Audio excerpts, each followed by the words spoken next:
توجہ فرمائیے گا. اب ہم محفل میلاد منعقد کرتے ہیں، اس کے ثواب کا بھی ہمیں پتہ چلا.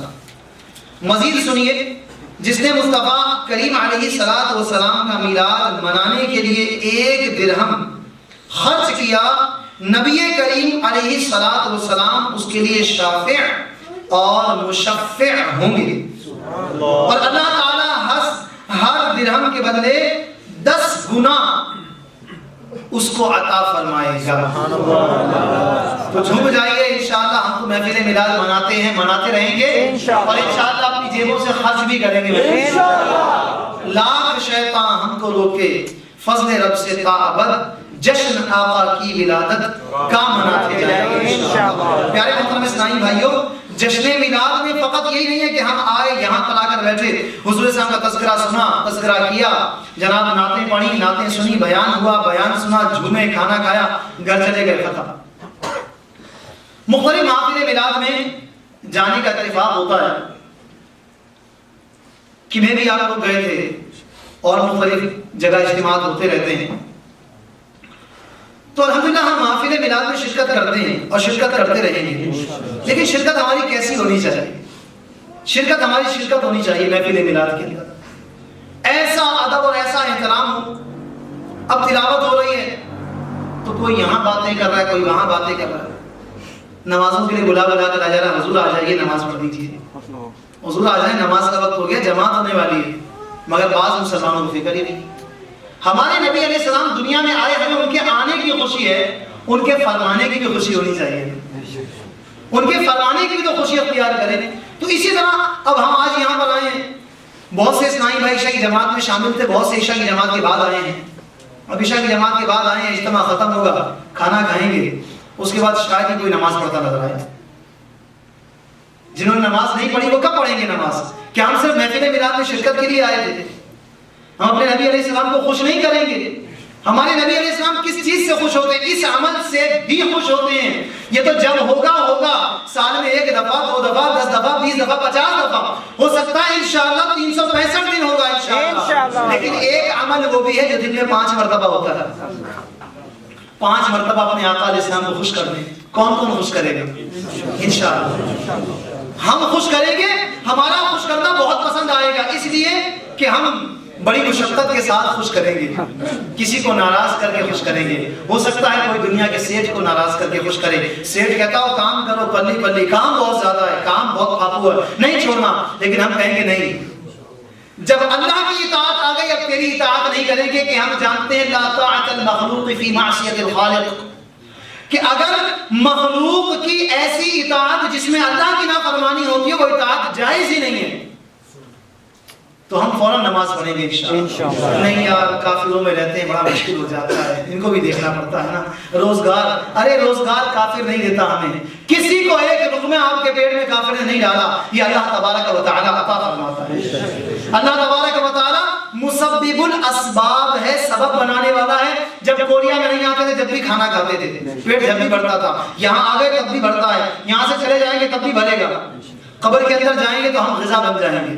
پہلے ہم کچھ کھاتے تھے، قبر میں جائیں گے کیڑے ہمیں کھائیں گے. اگر اللہ کا کرم ہو گیا تو انشاءاللہ سلامت رہ جائیں گے. سورہ نور جو شخص روزانہ رات کو سنے یا پڑھ لیا کرے انشاءاللہ وہ عذاب قبر سے محفوظ رہے گا. قبر میں اس کا جسم اور کفن انشاءاللہ گردے شور سے محفوظ رہے گا. نمازوں کے عادی ہوں گے انشاءاللہ، قبر میں عذاب نہیں ہوگا، رحمتیں ہی رحمتیں ہوں گی انشاءاللہ. جسم بھی سلامت رہے گا، کفن بھی سلامت رہے گا، قبر بھی خوش ہوگی. قبر دبائے گی مگر پیار سے، جیسے ماں دباتی ہے. پھر قبر وسیع ہو جائے گی نیک آدمی کے لیے، نمازی کے لیے. اور جسے نمازیں نہیں پڑھی اس کو قبر دبائے گی، ایسے دبائے گی جیسے پریس مشین کسی چیز کو دباتی ہے. ایسے دبائے گی کہ کوئی بھی چیز سامنے آ جائے چکنا چور ہو جائے. تو قبر ایسے مل جائے گی کہ ہڈیاں پسلیاں ٹوٹ پھوٹ کرے گی، اس میں پیوست ہو جائیں گی. جہاں ہم نے زیادہ عرصہ رہنا ہے وہاں کی فکر کریں. ہمارے وہی آقا علیہ السلام ہیں جو فرماتے ہیں قرۃ عینی للصلاۃ، نماز میری آنکھوں کی ٹھنڈک ہے. ان آقا علیہ السلام کو خوش کریں گے انشاءاللہ. محفل میلاد بھی منائیں گے اور انشاءاللہ نمازیں بھی ادا کریں گے انشاءاللہ. کچھ بھی حال، سفر میں جا رہے ہیں انشاءاللہ وہاں بھی نماز ادا کریں گے. ٹرین میں سفر کر رہے ہیں، بس میں سفر کر رہے ہیں، گاڑی میں سفر کر رہے ہیں، پیدل سفر کر رہے ہیں، جہاں نماز کا وقت آ گیا ہم نماز کا اہتمام خود کریں گے. جب بندہ کرنا چاہے سارے کام ہو جائے. پہنچنا چاہے زبان ایک لفظ نہیں آتا کورین زبان کا، اب پرانا ہو کہ جہاں وہ فلاں جگہ جاب آئی ہے جہاں 6 گھنٹے کا فاصلہ ہے، پہلے ٹرین میں جانا پڑے گا، پھر آگے سے بس پکڑنی پڑے گی، یا پہلے بس میں جائیں گے وہاں سے آگے سے مزید بس پکڑنی پڑے گی، پھر وہاں سے ٹیکسی، تو جاتے ہیں بھاگ دوڑ کر وہاں پہنچ جاتے ہیں، نہیں اگر آج میں نہ پہنچا تو جاب نکل جائے گی، جاب کے لیے وہاں پہنچ جاتے ہیں، نماز کے لیے اہتمام نہیں کر سکتے، وضو کا پانی نہیں تھا تو استنجے کے پانی نہیں تھا تو یہ نہیں تھا، مسئلہ پوچھیں تو صحیح آپ کو سارے جواب ملیں گے انشاءاللہ۔ تو پیارے محترم اسلامی بھائیوں، نمازوں کا اہتمام کریں، مسجدوں کو آباد کریں، مصلوں کو آباد کریں، اپنے گھروں کو تلاوت قرآن سے، اپنے گھروں کو اللہ کو سجدہ کر کے آباد کریں، اپنی اخلاقیات کو سنواریں۔ ہمارے آقا علیہ السلام کا یہی درس تھا، میرے آقا علیہ السلام نے یہی تعلیم دی کہ کسی عربی کو کسی اجمی پر کوئی فضیلت نہیں، فضیلت کا معیار تقوی ہے۔ ان اکرمکم عند اللہ اتقاکم، تم میں سے اللہ کے نزدیک وہ مکرم ہے، وہ بزرگی والا ہے جو زیادہ تقوی والا ہے۔ تو ہم میں سے جو تقوی والا زیادہ ہے وہ اللہ کے نزدیک زیادہ مکرم ہے۔ ہم دوسرے کو دیکھتے ہیں اس نے یہ کر دیا، اس نے وہ کر دیا، اس نے وہ کر دیا، ہمیں اپنے آپ کو دیکھنا ہے کہ ہم اللہ کی بارگاہ میں کیا ہیں۔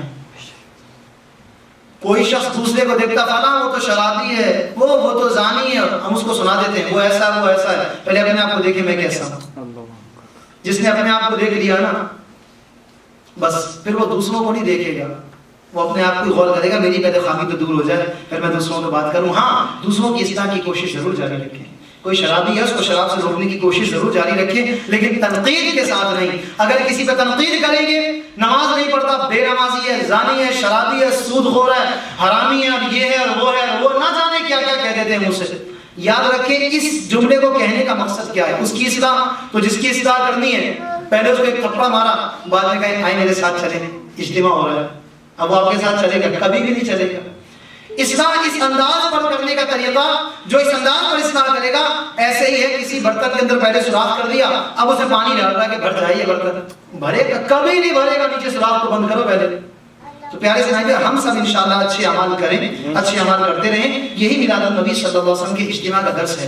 حضور علیہ السلام نے صحابہ کرام کو جمع کر کے کیا کیا، کیا تعلیم دی؟ شراب کو چھوڑ دو۔ جب حضور علیہ السلام نے اعلان فرمایا کہ اللہ نے شراب کو حرام کر دیا ہے، ایک اعلان کرنے والا مدینے کی گلیوں میں گیا، اس نے ندا کی، ایک صحابی رضی اللہ تعالیٰ عنہ گھر پر دعوت تھی، اس وقت شراب حلال ہے، لوگ موجود تھے اور اس میں دعوت میں شراب پی جا رہی تھی۔ جب اعلان کرنے والے نے یہ اعلان کیا تو لوگوں نے اپنے منہ میں موجود کاسوں کو دور کر دیا، توڑ دیا اٹھا کر، بعض نے الٹی کر کے قے کر کے شراب کو اپنے پیٹ سے نکال دیا کہ اللہ نے اس کو حرام کر دیا۔ راوی کہتے ہیں کہ مدینہ منورہ کی گلیوں میں اس دن شراب اس طرح بہا دی گئی جیسے بارش ہوئی۔ سبحان اللہ! کیا حضور علیہ السلام نے حکم فرمایا تھا کہ اللہ نے آپ تم پر شراب کو حرام کر دیا، بس حرام ہوئی اب پھینک دی۔ وہ جو شراب کو پانی کی طرح پیا کرتے تھے انہوں نے چھوڑ دی، اور جنہوں نے کبھی دیکھی نہ تھی اب الٹا حال ہے انہوں نے شروع کر دی۔ اللہ! سوچنے کی بات ہے، پیشاب کی طرح گندی ہے، پلید ہے شراب، پیشاب کی طرح۔ جیسے پیشاب اور پخانہ کوئی شخص ہمارے سامنے کھائے، اب ہم اس کے ساتھ بیٹھیں گے، اٹھیں گے، اسے دوستی رکھیں گے کہ پلید انسان ہے، اس کا کھانا پینا تو دیکھو، یہ کیا کھاتا ہے کیا پیتا ہے، میں اس کے ساتھ بیٹھوں، اس کے ساتھ دوستی رکھوں؟ نہیں بھائی میں نہیں بیٹھ سکتا اس کے ساتھ، میں نہیں رہ سکتا۔ تو شراب کیا ہے؟ شراب کو اللہ نے حرام کیا، پیشاب کی طرح ناپاک ہے، کپڑے پر لگ جائے کپڑا ناپاک، جسم میں گئی تو جسم کا کیا حال ہوگا، اللہ محفوظ رکھے۔ اسی طرح حضور علیہ السلام نے جو ہمیں تعلیمات ارشاد فرمائیں، پیارے محترم اسلامی اس کا خیال رکھیں۔ ہمارے جمیل بھائی نے کچھ باتیں آپ کے سامنے کی،